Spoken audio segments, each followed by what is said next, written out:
Hello दोस्तों, स्वागत है आपका अपनी YouTube channel Rohit Goswami law classes में। और आज हम आपको कराने वाले हैं एलएलबी सेकेंड ईयर। सेम है हमारा थर्ड, एक्ट है हमारा मुस्लिम लॉ, कोड है हमारा 301 या 3001, क्वेश्चन है हमारा वफ। वेरी वेरी इम्पोर्टेंट है और long question, very very important long question है। अब से पहले मैं आपके अपने यूट्यूब चैनल पर मुस्लिम लॉ से रिलेटेड काफ़ी वीडियो डाल चुका हूँ। आप प्लेलिस्ट में जाकर मुस्लिम लॉ नाम से वहाँ पे आपका चैनल है,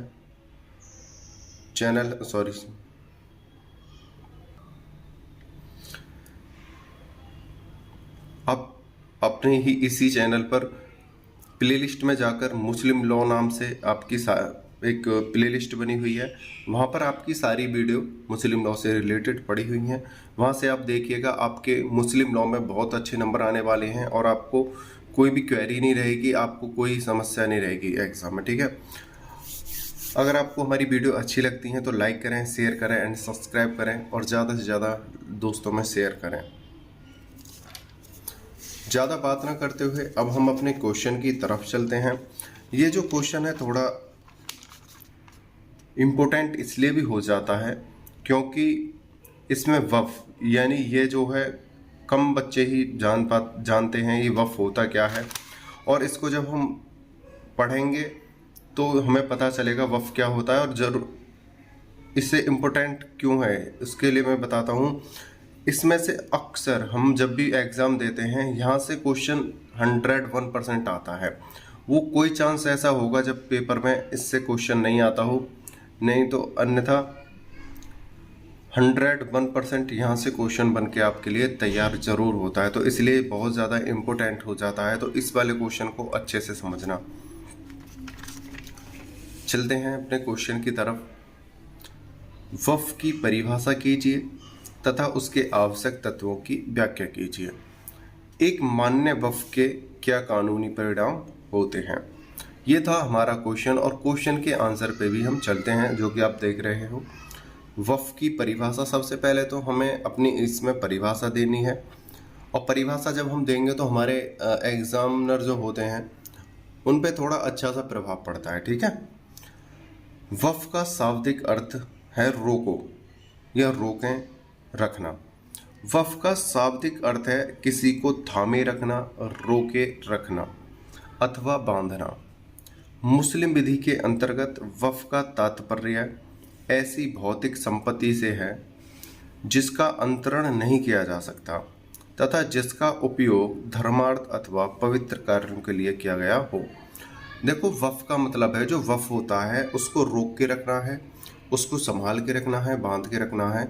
और जो वफ होता है उसका कार्य जो होता है धार्मिक कार्यों में होता है या पवित्र कार्यों में होता है। इस्लाम से पूर्व के अरब समाज में देखो जो मुस्लिम धर्म है वो कहाँ से निकल के आया है, वो अरब से ही निकल के आया है। और यहाँ पे अरब की ही बात कही है। इस्लाम से पूर्व के अरब समाज में वफ का प्रचलन नहीं था। कुरान में भी वफ से संबंधित नियमों का स्पष्ट उल्लेख नहीं मिलता। मुस्लिम विधि की इस शाखा का विकास मुख्यतः पैगंबर मोहम्मद की परंपराओं यानी सुन्नत के आधार पर हुआ है। इस्लाम धर्म से पहले यानी अरब समाज में जो है वफ का कोई उल्लेख नहीं मिलता है, नहीं कोई प्रचलन है। लेकिन ये अपने विवेक के आधार पर, अपने समाज की उन्नति के लिए यहाँ पर मोहम्मद पैगंबर साहब की सुन्नत के आधार पर इसको लागू किया गया है वफ को। ठीक है, वफ एक्ट की धारा 2 के अनुसार वफ का अर्थ है इस्लाम धर्म में निष्ठा प्रकट करने वाले किसी व्यक्ति द्वारा किसी संपत्ति को मुस्लिम विधि के अंतर्गत धार्मिक, नेक या खैरात समझे जाने वाले उद्देश्य के लिए स्थायी समर्पण। देखो, इसमें क्या है, जो वफ होता है वो हमेशा हमेशा के लिए आजीवन जब तक वो रहेगा, उस जैसे हम किसी को दान देते हैं उस प्रकार से, जिस प्रकार से हम दान को वापस नहीं ले सकते हैं उसी प्रकार को हम वफ को वापस नहीं ले सकते हैं। और वफ कैसा होता है, संपत्ति को मुस्लिम विधि के अंतर्गत और ये जो वफ होता है, वफ यानी एक प्रकार से दान मान लो, ये जो वफ होता है मुस्लिम विधि के अनुसार होना चाहिए। और ये किसके लिए होना चाहिए? धार्मिक कार्य के लिए, नेक कार्य के लिए, या खैरात समझे जाने वाले उद्देश्य के लिए। और ये स्थायी होता है, इसको एक बार, जैसे हम एक बार दान दे देते हैं उसको वापस नहीं लिया जा सकता, उसी प्रकार वफ जो है दान का ही दूसरा रूप है। वफ देने के बाद इसे वापस नहीं लिया जा सकता। वफ को हम क्या कह सकते हैं अपने दूसरे शब्दों में? दान। वैसे दान के लिए अलग वीडियो है, उसे बनाएंगे आपके लिए, लेकिन वफ का मतलब यहाँ पे क्या है? दान समझ लीजिए आप, समझने के लिए बहुत अच्छा समझ में आएगा कॉन्सेप्ट आपके। आगे चलते हैं। वफ के आवश्यक तत्व क्या हैं? जो वफ है उसके आवश्यक तत्व आपको हम बताते हैं। पहला है, इसका उद्देश्य धार्मिक हो। हम जब वफ करते हैं तो वफ करने के लिए सबसे पहला उद्देश्य है वो धार्मिक होना चाहिए। कैसा होना चाहिए? धार्मिक होना चाहिए। संपत्ति ईश्वर को समर्पित होनी चाहिए। संपत्ति का समर्पण सर्वकालिक हो, ना कि निश्चित। मतलब अगर हम जैसे दान करते हैं, दान हम हमेशा हमेशा के लिए कर देते हैं, उसी प्रकार यहाँ पे कहा गया है जो वफ है वो ऐसा हो जो एक बार दे दिया जाए तो उसे वापस न लिया जाए, हमेशा हमेशा के लिए। सर्वकालिक हो यानी हमेशा के लिए हो, न कि निश्चित समय के लिए। संपत्ति देने की शक्ति हो, यानी जो व्यक्ति दान दे रहा है यानी वफ कर रहा है, संपत्ति को दे रहा है, उसके अंदर अपनी सामर्थ्य होनी चाहिए देने की। ये नहीं है वो अपना घर वफ कर रहा है और वो खुद भिखारियों की तरह जीवन जी रहा है, नहीं, ऐसा नहीं हो सकता, उसमें सामर्थ्य होनी चाहिए। संपत्ति कब्जे में देने के बाद छोड़ देना चाहिए। जैसे हम किसी को दान देने के बाद उसे भूल जाते हैं, छोड़ देते हैं, उसी प्रकार यहाँ पे बोला है वफ संपत्ति कब्जे में देने के बाद छोड़ देना चाहिए, यानी वफ भूल जाना चाहिए कि हमने दिया है। संपत्ति का उपयोग मुस्लिम कार्य हेतु हो। जिस प्रकार हम दान करते हैं, दान करते वक्त हम ये नहीं सोचते वो हिंदू है, मुसलमान है, या हम किसी गरीब अमीर किसकी हेल्प कर रहे हैं, वो नहीं है। लेकिन यहाँ पे जो वफ शब्द है, वफ इसलिए ही स्पेशल होता है कि ये सिर्फ वफ शब्द मुस्लिमों के लिए ही यूज है और इस वफ में किया गया दान सिर्फ मुसलमानों के लिए ही उपयोग में होगा। संपत्ति का उपयोग मुस्लिम कार्य हेतु हो। दान हम जब करते हैं उसमें कोई भी व्यक्ति हो सकता है, लेकिन वफ इसलिए ही इसका नाम पड़ा है कि वफ सिर्फ मुसलमानों के लिए ही उपयोग होगा।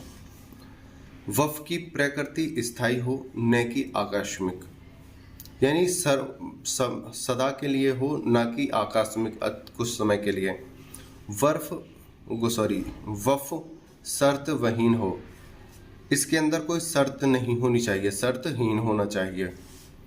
अब उम्मीद करता हूँ ये जो पॉइंट है आपको अच्छे से समझ में आए होंगे। इसके जो आपके 8 पॉइंट हैं, अगर 8 पॉइंट में से आप यहाँ पे कोई 5 पॉइंट भी लिख के आते हो तब भी आपका एग्ज़ाम बहुत अच्छे से होगा, ठीक है, आपके बहुत अच्छे नंबर आने वाले हैं। आगे पढ़ते हैं।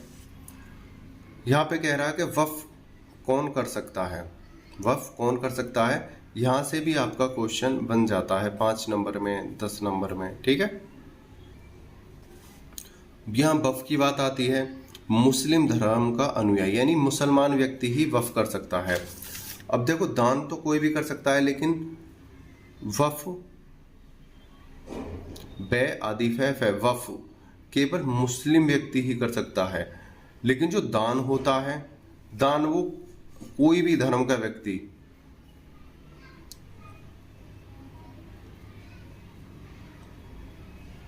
कोई भी धर्म का व्यक्ति कर सकता है, लेकिन यहाँ पे जो वफ होता है वो सिर्फ मुस्लिम ही कर सकता है।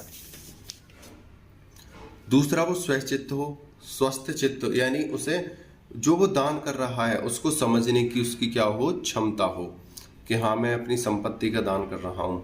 और दूसरा वो क्या हो, बालिग हो, यानी उसकी उम्र 15 से 18 वर्ष के बीच में हो गई हो, वो दान कर सकता है। क्योंकि मुस्लिम विधि के अनुसार 15 वर्ष का व्यक्ति बालिग होता है। अगर वो तब भी थोड़ा मैच्योर नहीं है, अगर 18 वर्ष और मैच्योरिटी आ गई है तो वो अपना दान कर सकता है, यानी 15 से 18 के बीच में बालिग हो जाता है और वो दान कर सकता है। वफ के कानूनी परिणाम। नंबर 1, वफ हमेशा के लिए, न कि सीमित अवधि के लिए। जो वफ हो वो हमेशा के लिए होना चाहिए। वक्फ संपत्ति का स्वामित्व ईश्वर में, मतलब जो वक्फ का जो दान होगा वो अल्लाह में चला जाएगा, ईश्वर में चला जाएगा और वो वापस लौट कर नहीं आएगा। जो दान हमने किया है, जो वक्फ हमने संपत्ति दी है, वक्फ को पूर्ण होने पर बदला या रद्द नहीं किया जा सकता। अगर हमने किस संपत्ति वक्फ को सौंप दी है तो हम कुछ समय के बाद उसे ना तो बदल सकते हैं, ना उस संपत्ति को हम वापस ले सकते हैं। वक्फ संपत्ति से हुई आमदनी का प्रयोग। अब सपोज करो हमने अपनी संपत्ति को वक्फ के लिए दान तो कर दिया, भाई वक्फ वाले उससे कुछ ना कुछ तो उपयोग करेंगे, उससे धन तो कमाएंगे ही, उसका क्या करा जाएगा उसे देखते हैं। वक्फ संपत्ति की मरम्मत का खर्च। जो वक्फ में और अन्य संपत्ति हैं उनकी देखभाल के लिए, उनकी सुरक्षा के लिए, उनकी मरम्मत के लिए क्या होगा, खर्च करेगा। वक्फ का उद्देश्य में खर्च, यानी वक्फ के कार्यों के उद्देश्य में खर्च होगा। गरीबों के लाभ के लिए खर्च, जो गरीब व्यक्ति होते हैं उनके लाभ के लिए क्या होगा, खर्च होगा वक्फ का। वक्फ का कार्य क्या है, दोबारा सुन लीजिए। वक्फ किस किस कार्यों में उपयोग किया जाएगा, यानी जो वक्फ की अन्य जो संपत्ति है जो पहले से ही हमारे पास आ चुकी है वक्फ के लिए, उसकी देखरेख, मरम्मत, सुरक्षा के लिए, वक्फ के उद्देश्य के लिए, वक्फ के मतलब कोई अन्य कार्य हो उसकी देखरेख के लिए, और गरीब व्यक्तियों के खर्च के लिए। मुस्लिम विधि द्वारा मान्यता प्राप्त स्थायी उद्देश्य जैसे धार्मिक, पवित्र एवं खैराती कार्यों में खर्च। अब यहाँ पे बात करते हैं अंतिम कार्य खैरात व गरीबों के लिए। वाकिफ का संपत्ति में स्वामित्व समाप्त। अब यहाँ से जो वाकिफ किसे कहते हैं, जिस व्यक्ति ने वक्फ किया है, जिसने वक्फ किया है उसको बोलते हैं वाकिफ। ठीक है, दान देने वाला उसे दानी बोला जाता है, उसी प्रकार वक्फ देने वाले को वाकिफ बोला जाता है। और वाकिफ का संपत्ति में स्वामित्व समाप्त हो जाता है। ठीक है, वाकिफ के उत्तराधिकार का भी स्वामित्व समाप्त। अब सपोज करो किसी के पिता ने संपत्ति का स्वामित्व कर दिया, अब उसका पुत्र कह रहा है कि मेरे पिता ने तो इसका वक्फ करा है लेकिन मेरा तो इस पर अधिकार है नहीं। अगर किसी ने भी वक्फ करा है तो उसके जो उत्तराधिकारी होंगे, उस संपत्ति के जो आने वाले उत्तराधिकारी होते हैं, उनका भी स्वामित्व, उनका भी अधिकार वहां से क्या हो जाता है, समाप्त हो जाता है। न्यायालय वक्फ का निरीक्षण करने का अधिकारी होगा। अब वो जैसे कोई व्यक्ति वक्फ कर रहा है, अपनी संपत्ति का दान कर रहा है, तो न्यायालय उसका एक बार देख रेख कर सकता है, एक बार उसे समझ सकता है, उसकी जांच पड़ताल कर सकता है कि ये जो वक्फ हो रहा है वो किन परिस्थितियों में सही या गलत हो रहा है। ठीक है, यहाँ से एक दूसरा क्वेश्चन आपका बनता है, क्या एक व्यक्ति अपने बच्चों व परिवार के लिए वक्फ कर सकता है? तो यहाँ पे क्वेश्चन बनता है हाँ। यहाँ से भी क्वेश्चन काफ़ी बार आता है। ठीक है, वेरी वेरी इंपॉर्टेंट क्वेश्चनों को ही मैं आपके लिए कराता हूँ, जो अदरवाइज जो इम्पोर्टेंट क्वेश्चन नहीं है मैं आपको कराता ही नहीं हूँ। तो यहाँ से जो क्वेश्चन है बहुत इंपॉर्टेंट है, इसे भी नोट कर लीजिएगा। मुस्लिम वक्फ वैधता अधिनियम 1913 के अनुसार, जो ऐसी हेडिंग्स जो होती हैं इनको अच्छे से याद कर लिया करो, यहाँ से ही एग्जामिनर आपसे इम्प्रेस होता है, आपको बहुत अच्छे मार्क्स देता है। ठीक है, मुस्लिम वक्फ वैधता अधिनियम 1913 के अनुसार एक मुस्लिम व्यक्ति अपने परिवार के लिए वक्फ कर सकता है, जिसे वक्फ उल औलाद कहा जाता है। एक व्यक्ति अपने बच्चों के लिए भी वक्फ कर सकता है, उसको वक्फ उल औलाद कहा जाता है। और आपका यहाँ से भी क्वेश्चन पुट होता है, वक्फ उल औलाद किसे कहते हैं, वक्फ उल औलाद पर टिप्पणी लिखिए। यहाँ से भी आपका क्वेश्चन बन जाता है। वक्फ दो प्रकार की होती है, एक तो होती है निजी वक्फ, एक होती है सार्वजनिक वक्फ। निजी यानी जो किसी विशेष व्यक्ति को या विशेष समुदाय को, जैसे मुस्लिम समुदाय को की गई हो, और उसमें भी किसी मुस्लिम समुदाय में भी बहुत सारे भाग होते हैं, उस प्रकार से किसी निजी व्यक्ति को ही की गई हो या निजी धर्म में की गई हो। जैसे धर्म से मतलब मेरा है अब मुसलमानों में भी दो धर्म आ जाते, सॉरी दो,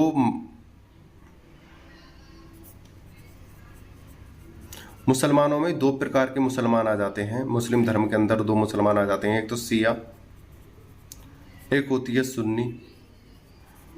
ठीक है, इसमें भी कई प्रकार होते हैं, कम से कम आपके 8 प्रकार होते हैं। इस प्रकार से यहाँ पर निजी जो वफ हो रहा है वो किसी सिया कोई हो रहा है, या सुन्नी कोई हो रहा है, या इनमें से जो और अन्य प्रकार हैं उनमें से किसी एक कोई हो रहा है, वो किसी निजी कोई हो रहा है, और उस वफ को कोई अन्य इस्तेमाल नहीं कर सकता है। सार्वजनिक वफ का मतलब है जो वफ हुआ है उसे कोई भी मुसलमान इस्तेमाल कर सकता है, यानी किसी की भी सहायता हो सकती है। और वफ सिर्फ मुसलमानों के लिए ही होता है, वफ सिर्फ मुसलमानों के लिए ही होता है, मुसलमानों की देखरेख के लिए, उनके गरीब व्यक्तियों की देखरेख के लिए, मस्जिदों के लिए, फ़कीरों की सहायता के लिए, कॉलेजों के लिए, नमाज़ों के लिए, मक्का के लिए, मुहर्रम के लिए, मुस्लिम प्रचार के लिए, यानी मुसलमान कार्य के लिए होता है। और देखो इन सब में जो अभी मेरे नाम लिए थे ये सार्वजनिक होते हैं, सबके कार्य के लिए होते हैं। और एक होता है निजी वफ, उन्होंने निजी वफ करा, जैसे उन्होंने वफ करा और वफ करने के बाद उन्होंने बोला कि जो हम वफ कर रहे हैं इससे हमारे मस्जिद ही बनेगी। क्या बनेगी? मस्जिद के लिए वफ कर रहे हैं तो आप मस्जिद ही बना सकते हो, किसी मुहर्रम, मक्का, मस्जिद, खैरात, किसी गरीब की सहायता या नमाज के लिए खर्च नहीं कर सकते हो। अगर आप किसी एक के लिए, पर्टिकुलर एक के लिए कर रहे हो तो एक ही कार्य वहां पे होगा। ठीक है। वफ वैधता अधिनियम 1913 है। इससे पहले भारतीय न्यायालय के अनुसार वफ केवल धार्मिक कार्यों के लिए मान्य था, परिवार के लिए मान्य नहीं था। 1913 से पहले यहाँ पे लिख रहा हुआ है मुस्लिम वफ वैधता अधिनियम 1913। इससे जो पहले वफ होता था वो सिर्फ और सिर्फ मुस्लिम कार्य हेतु होता था, लेकिन 1913 के बाद वफ हम अपनी संतान को, अपने बच्चों के लिए भी कर सकते हैं। यहाँ से बहुत ही इम्पोर्टेंट क्वेश्चन बनते हैं, मैंने आपसे पहले भी बोल दिया है, इसको अच्छे से याद कर लीजिएगा, समझ लीजिएगा। ठीक है। 1913 से पहले सिर्फ मुस्लिम धार्मिक कार्यों के लिए, मुस्लिम कार्यों के लिए वफ होता था। अब वफ जो है मुस्लिम अपनी संतानों के लिए भी कर सकते हैं, धार्मिक कार्यों के लिए जैसे नमाज, मक्का, मुहर्रम, मस्जिद, गरीबों की सुरक्षा, फकीरों की सहायता, हज यात्रा, ताजिए, जुलूस, मुहर्रम, यानी मुसलमान प्रचार, मुस्लिम प्रचार के लिए, इन सब के लिए होता था। लेकिन अब संतान के लिए भी होने लगा है। आगे चलते हैं। वफ वैध अधिनियम 1913 की धारा 3 के अनुसार मुस्लिम व्यक्ति निम्न उद्देश्यों के लिए भी वफ कर सकता है। देखो अभी हमने जो कुछ पॉइंट बताए थे, निजी वफ और सार्वजनिक वफ। निजी वफ का मतलब था कि हम किसी एक काम के लिए ही दे रहे हैं तो वो ही कार्य होना चाहिए। अगर मस्जिद के लिए वफ क्या है तो मस्जिद ही बननी चाहिए, नमाज की सहायता के लिए क्या है तो नमाज की सहायता में ही होना चाहिए, या मुस्लिम धर्म के प्रचार के लिए वफ हो रहा है तो मुस्लिम धर्म के प्रचार के लिए ही वो वफ होना चाहिए। एक होता है सार्वजनिक, इनमें से किसी में भी या अन्य कहीं भी इसका इस्तेमाल किया जा सकता है।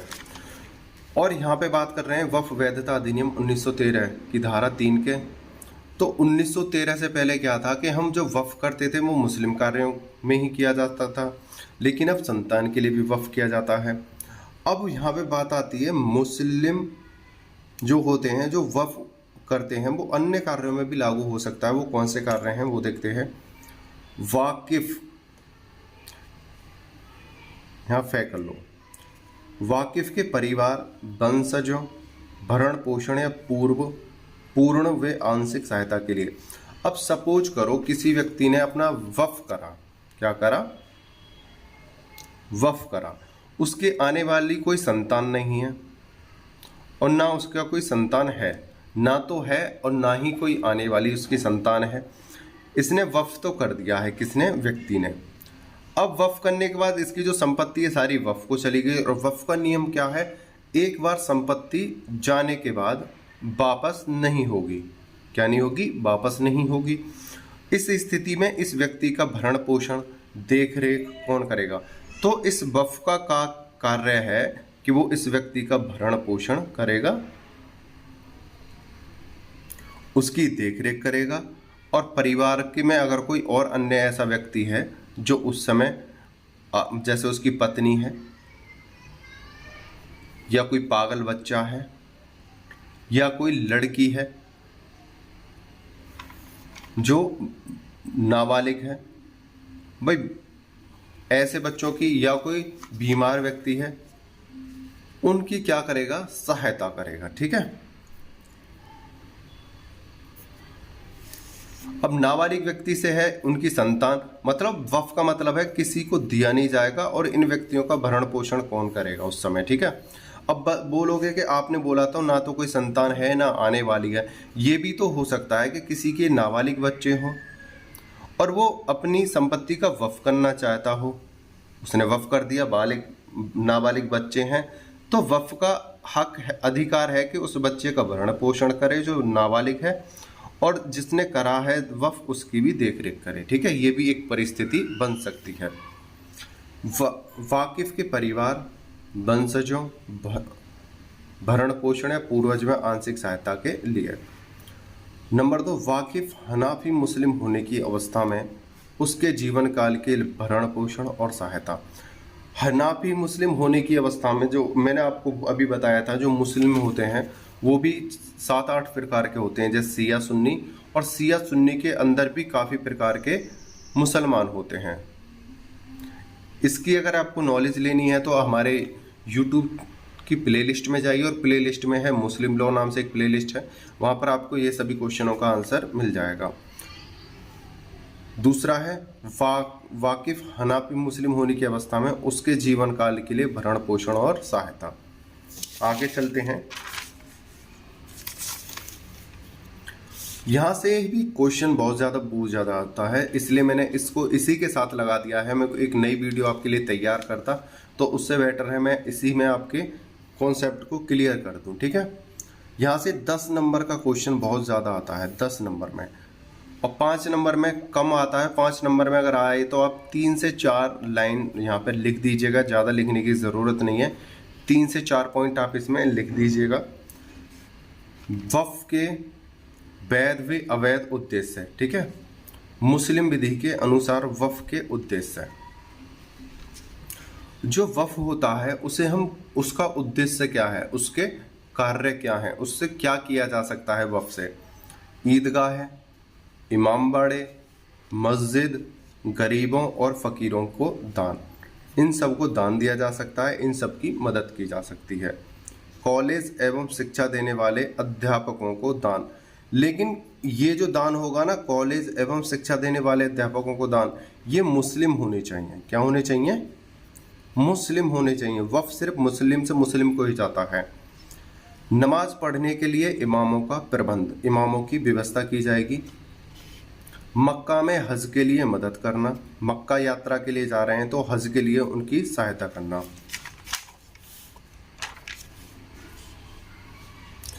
मक्का में भोजनालय का प्रबंध कराना, जैसे मक्का मदीना है, जैसे हम भंडारे करते हैं या कहीं और कोई प्रसाद बांटते हैं, उसी प्रकार से मक्का में भोजन की व्यवस्था के लिए पैसों से सहायता करना। ठीक है। मुहर्रम में ताजिए एवं जुलूस के लिए ऊंट प्रबंध, जैसे मुहर्रम में और ताजिए में ऊंट के प्रबंध करते हैं, लेकिन हमारे भारत में ऐसी कम व्यवस्था है, तो यहाँ पे हो सकता है कि मुहर्रम और ताजिए के समय उनकी अन्य किसी प्रकार से मदद की जाए। ठीक है।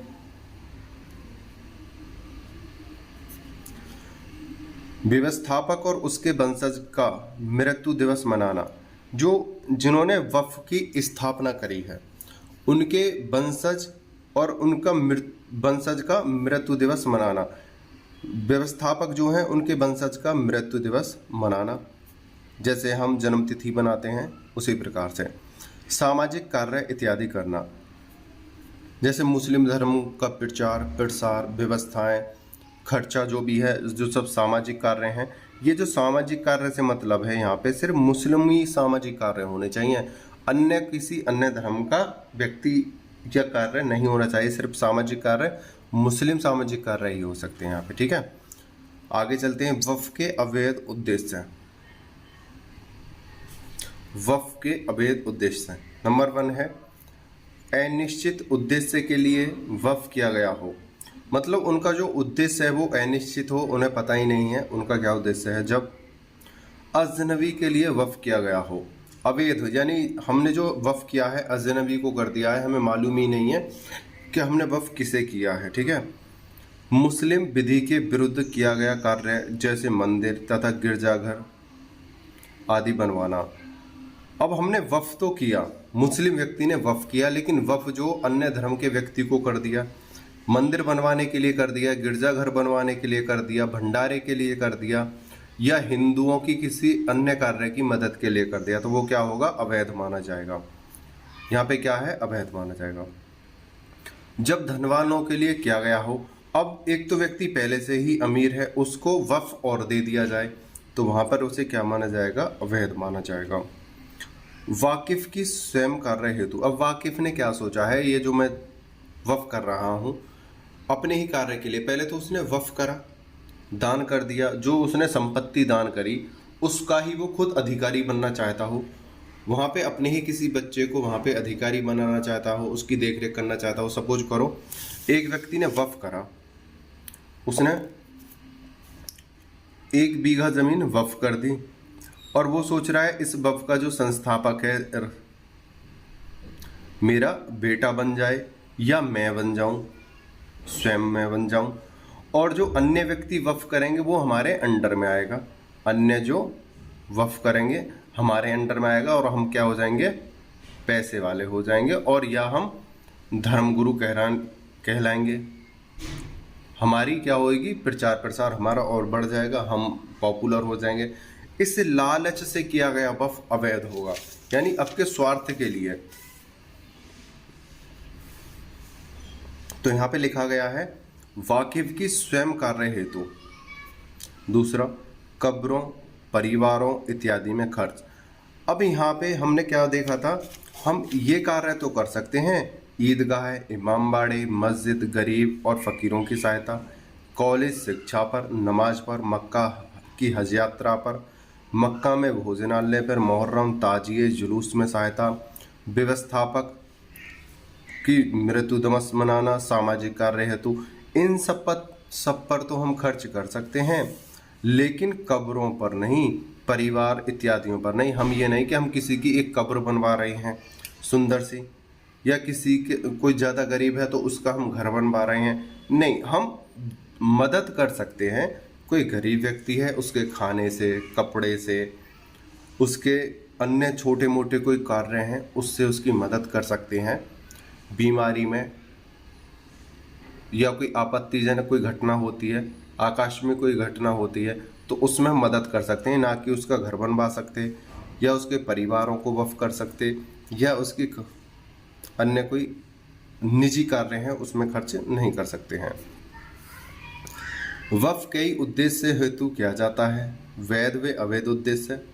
अवैध उद्देश्य का वफ़ वाकिफ को वापस मिल जाता है। अब यहाँ पर बात आती है, जैसे किसी ने वफ़ करा और वफ़ करते समय उसका जो उद्देश्य है वो क्या है? अवैध है, तो वफ़ तो हो जाएगा, कोई दिक्कत नहीं है, लेकिन जैसे ही पता चलेगा इसने जो वफ़ करा है वो अवैध कार्य के लिए क्या है, तो उसका जो वफ़ है उसे वापस दे दिया जाएगा।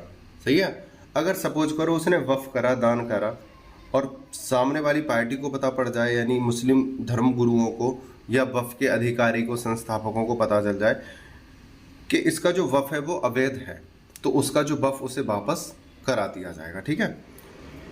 उम्मीद करता हूँ ये वफ़ वाला क्वेश्चन आपको अच्छे से समझ में आया होगा। अगर आपको ये क्वेश्चन अच्छे से समझ में आया है तो प्लीज़ आपसे छोटी सी रिक्वेस्ट है, चैनल को लाइक, शेयर एंड सब्सक्राइब करो, और कमेंट करके बताओ आपको कैसी लग रही हैं वीडियो। और अपने कॉलेज ग्रुप में, अपने फ्रेंडों में सबको बताइए कि हमारे यूट्यूब चैनल पर फर्स्ट सेम, सेकंड सेम और थर्ड सेम की प्रिपरेशन कराई जा रही है। और बस मैं आपसे यही चाहता हूँ। आपने वीडियो को अंत तक देखा, मुझे इतना प्यार दिया, उसके लिए धन्यवाद। टेक केयर, बाय बाय, जय हिंद, जय भारत।